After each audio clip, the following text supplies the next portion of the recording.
That's weird. They always travel in groups of 5. These programmers, there's always a tall, skinny white guy, short, skinny Asian guy, fat guy with a ponytail, some guy with crazy facial hair, and then an East Indian guy. It's like they trade guys until they all have the right group.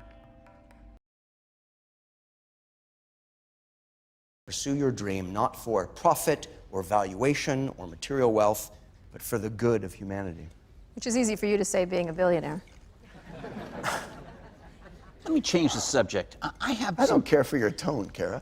I'm getting a little tired of this bias against the leaders of our industry. Look at history.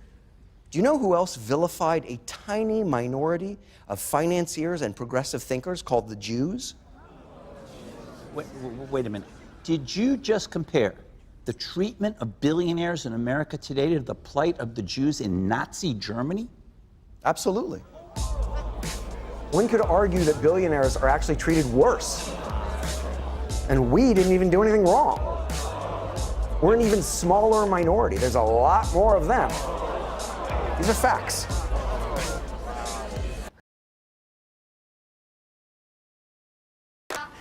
Yo, I need you to give me 30% more output. I don't care how you do it.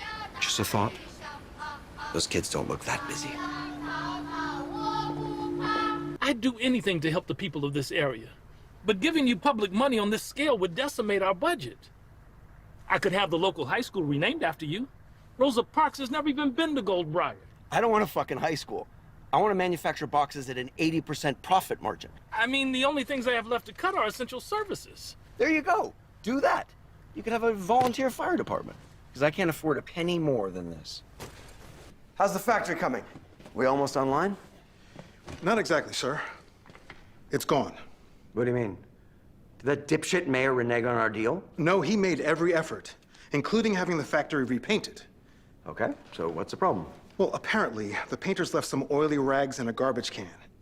Hmm? But because of cuts to the sanitation service, the trash was not collected, and the rags smoldered and caught fire. A number of concerned citizens volunteered to help fight the fire, but because the water was cut off, they could not. Okay, so what happened?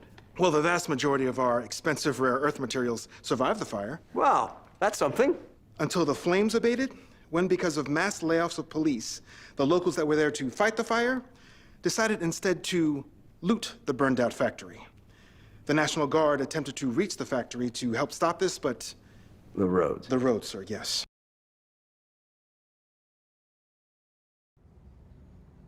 How the fuck does something like this happen? How does an elephant just die? He was very old. Who gives a fuck about the elephant? What about me? This does not look good. I'm having a bit of trouble figuring out how to remove him. He weighs 9,000 pounds. Cut it up. Take it out in pieces. You're using endangered animals just to make points at board meetings. I'm drawing thoughtful zoological comparisons.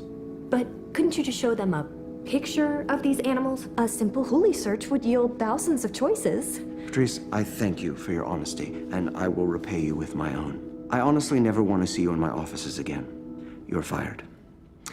Hoover, scramble that sky crane. Yes, sir. Any questions? I have a question. That was horrible. I just got humiliated by a fucking teenager at TechCrunch Disrupt, and you give me this tampon ad? A girl with diabetes on a swing. I think she has cancer. At least that's how I read it. I don't care what kind of disease she had. All I care about is that Nucleus is better than Pied Piper. 92% of the world's data was created in the last 2 years alone. At the current rate, the world's data storage capacity will be overtaken by next spring. It will be nothing short of a catastrophe. Data shortages, data rationing, data black markets. Someone's compression will save the world from Datageddon, and it sure as hell better be Nucleus, and not goddamn Pied Piper! Consider the bulldog, a grotesque monstrosity born of relentless inbreeding, riddled with sinusitis, crippled by joint pain, chronically flatulent. Ladies and gentlemen, just like that horrible creature, the entire Nucleus program was the result of inbreeding. We mated Hooli engineers with Hooli designers in a Hooli kennel. Is it any wonder the result was just as unspeakable as that thing Bring it back here. Look at that hideous face. All right, get it out of here. Consider the tortoise. As the fable teaches us, it may appear that he is losing in his race against his nemesis, the insolent and cocksure hare. But appearances can be deceiving. Gavin, the tortoise. Is it end frame? Yes, but there's more. The hare is Pied Piper. Indeed it is. Someone's read their Aesop. We've also read the financials, Gavin. Between Nucleus and Endframe, you've burned through $750 million with virtually nothing to show for it. I grant you we've stumbled on offense of late, but the best offense is a good defense. We've taken a page out of Apple's playbook and are currently reviewing the Pied Piper app for sale in our Hooli store at a pace one might call tortoise-like. Don't. They hate that. Pied Piper won. We called this board meeting to inform you that it's time for Hooli to let go and move on without you at the wheel. I'm sorry, without me? Are you firing me? Our intention is simply to transition you into a more appropriate role within the company, one with less oversight of day-to-day operations. You're putting me on the fucking roof? You could always choose to move on, Gavin. Up to you. I built this company with my bare hands in my fucking garage. Where were you when I was doing that? Consider the possum. Nature's... Gavin, if you're bringing another animal into this boardroom, this meeting is over. Of course not. Don't insult me. Gentlemen and lady of the Hooli board, I am the possum to which I refer. I did invent the Hooli Pod and the Hooli Pad and the Hooli Pad Pro, but a man only has so many game-changing inventions in him. And technically, all the products he just named were money losers. I mean, you could argue we'd have been better off if he'd never invented any of that stuff. Hoover. Sir. Patrice, can I talk to you outside for a second? Anyway, if Jack Barker's insidious box is allowed to go to market, we may all lose our jobs. We may all go the way of Patrice, but we must fight it. How can it be the Gavin Belson signature box 3 without Gavin Belson's signature on it? Well, the word signature has a handwritten feel to it. Why is my signature not on this? Gavin, there was a slight issue with your signature. What issue? Do you have a mock-up? Pull it up. Ah, yes. There. What's wrong with that? You have the report? Absolutely.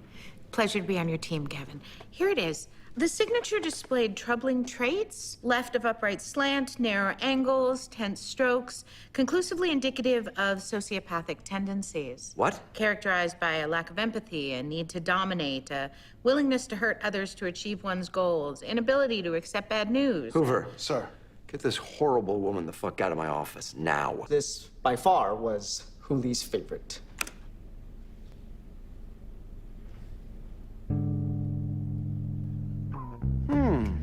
I like it. It's bold. Gavin B. I give you the product that will carry Hooli to complete and total market dominance. The Box 3 Gavin Belson Signature Edition.